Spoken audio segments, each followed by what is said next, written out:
Ready for your bedtime story, Wally? Tonight is Clara, the Triumphant Rhinoceros. A true story by Jane Kurtz and Claire Messer.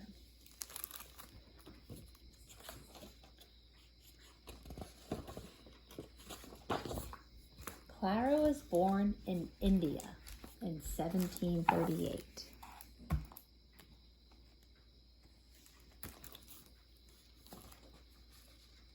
In the beginning, her life was anything but splendid. Only a few months old, and she was already an orphan. One small rhinoceros in a big, terrifying world.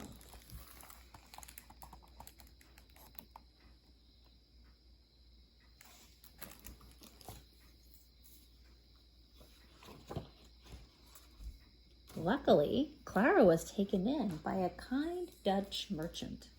In her new home, she wove around elegant furniture and ate from dainty plates. But a rhinoceros is not a pet, and she was getting bigger every day. What on earth to do with Clara?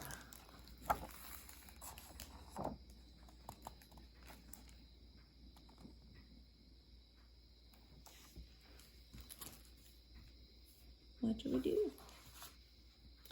Captain Vandermeer, a visiting sea captain, was fascinated with Clara, and he had an idea. The 1700s were a time of great curiosity and wonder. Ideas and books were spreading all around Europe. It was an age of questioning and exploring. People wondered about faraway animals that might live on land or in the sea or sky. Experts had lots of opinions.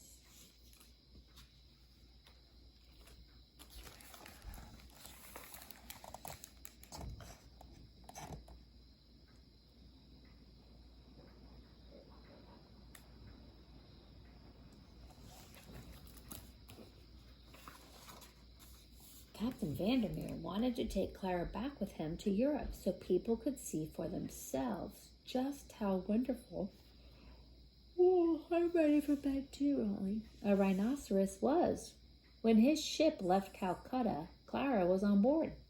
The sailors covered Clara's sensitive skin with fish oil so it wouldn't dry out or burn in the sun.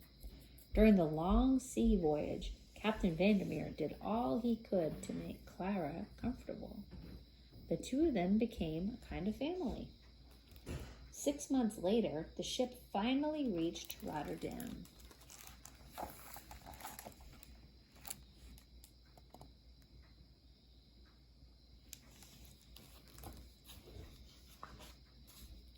The captain found Clara a pasture in his nearby home of Leiden, where she could munch all day.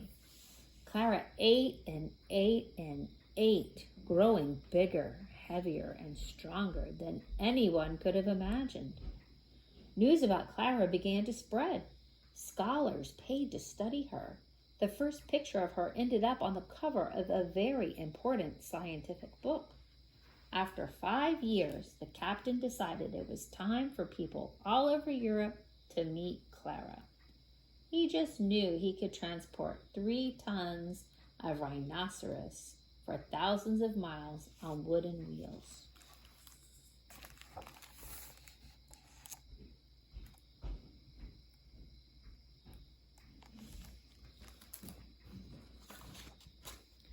So off they went.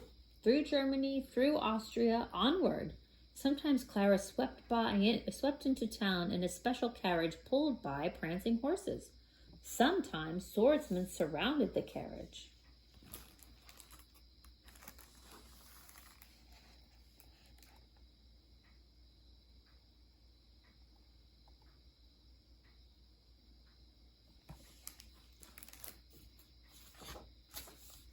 To the captain's delight, Clara wasn't seen as a monster. In fact, she was a sensation.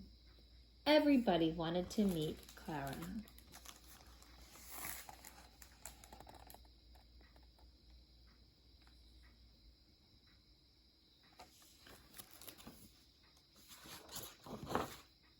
On one trip, Clara floated on the Great Rhine River all the way to Switzerland.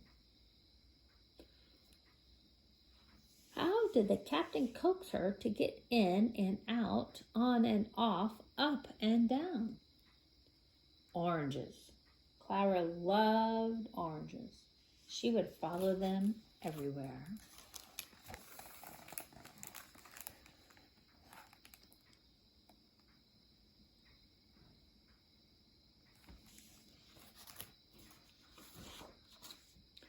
This was an age of observing and experimenting, weighing and measuring.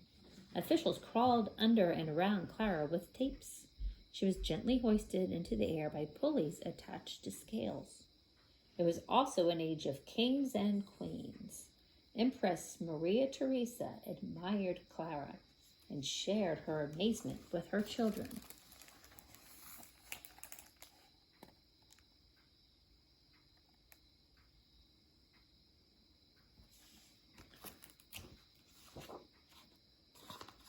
Clara made her way to France and visited King Louis XV's menagerie.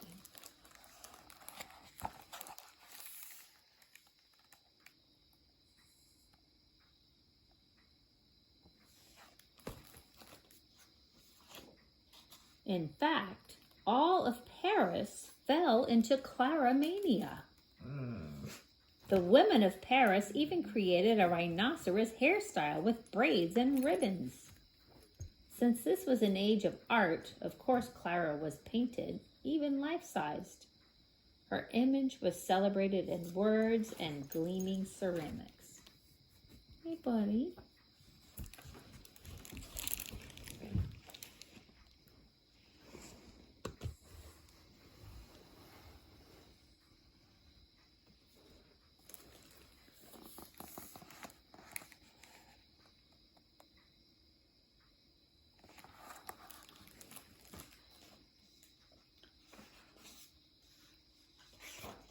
Clara was invited to the biggest party in Europe, the Carnival in Venice. People flocked to see if the rumors they heard were true.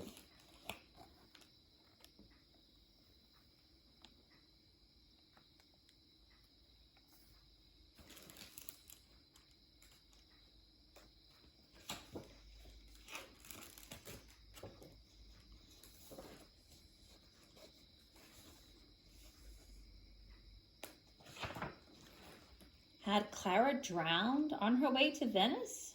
She hadn't. Had Clara's horn fallen off? It had, but that didn't mean Clara was ill. In fact, the horn grew back.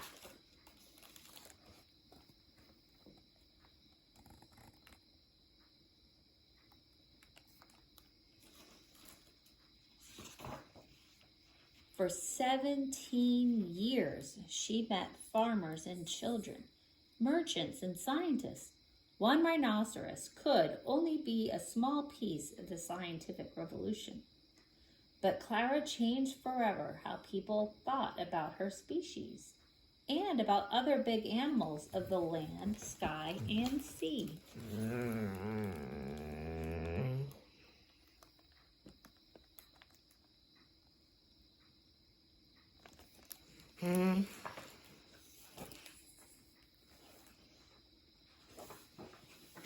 Not cruel and ferocious, but noble and great. Not fanciful or ridiculous, but intelligent and sensitive. Miss Clara.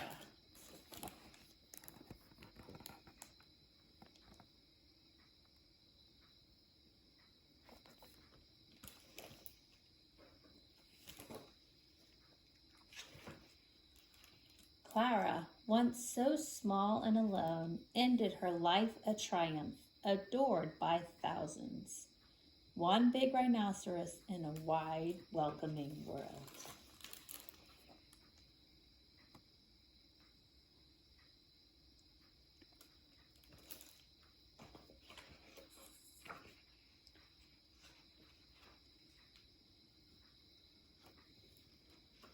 Here's an important author's note.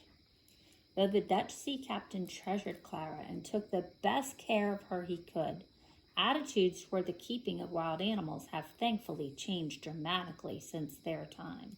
Today we recognize that rhinos should be in their natural habitat, not confined to a pasture or cage.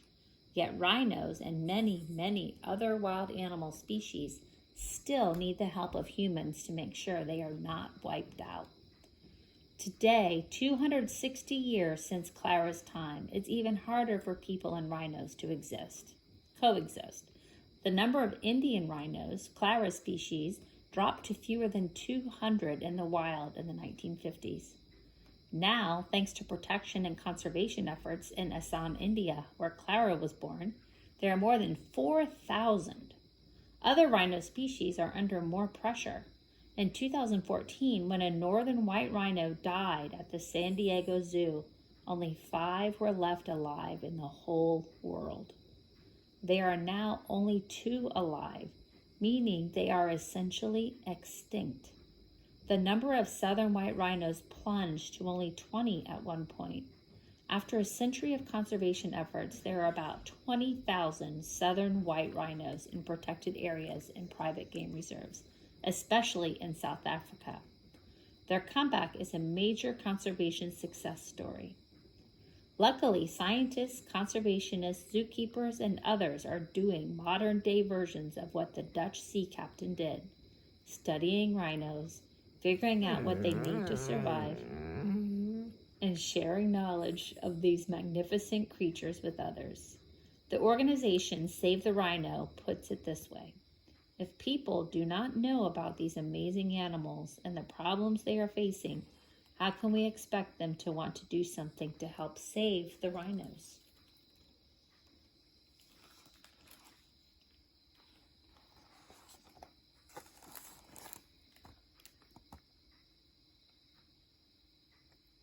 There's also an illustrator's note.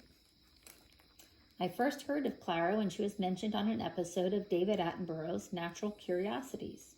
The clip lasted less than 2 minutes, but from that moment I was fascinated by Clara and had to find out more. Imagine being able to see an exotic animal right in front of you, one that most people did not believe even existed. Newspapers at the time reported, "A rhinoceros is coming to your town, a living rhinoceros. Such a wonder beast from distant parts has never been seen here before." Although today we would never want a rhinoceros to live Clara's life, the fact that she traveled the world so extensively for 17 years is testament to how well the captain looked after her. Clara was very happy in human company, as it was almost all she had ever known. She was a wonderful representative of her species. No wonder Clara enthralled all who met her.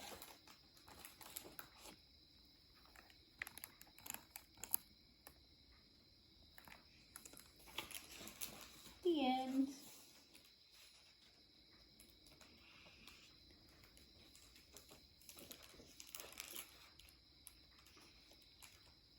Clara and the Wonder Cabinet.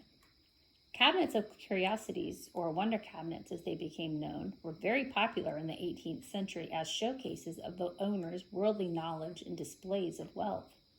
Clara inspired an extensive range of memorabilia that could have easily filled many wonder cabinets.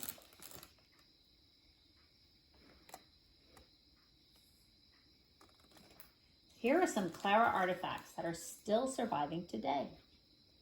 The Louis XV Armolu musical clock by Jean-Joseph Saint-Germain, Paris, France. Dinnerware service, Meissen, Germany. Cast bronze rhinoceros, perhaps Mannheim, Germany, or Ghent, Belgium. Denis Diderot and Jean Laurent d'Alembert's Encyclopédie, and Georges Louis Leclerc, Comte de Buffon's History Naturelle. Dinnerware service, Meissen, Germany. Decorative medal commissioned by Captain Vandermeer to celebrate Clara's arrival in New City.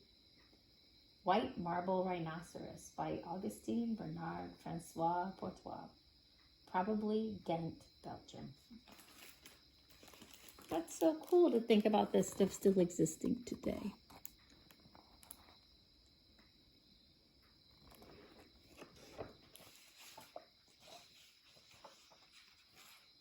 Good night, everybody. Good night, Wally.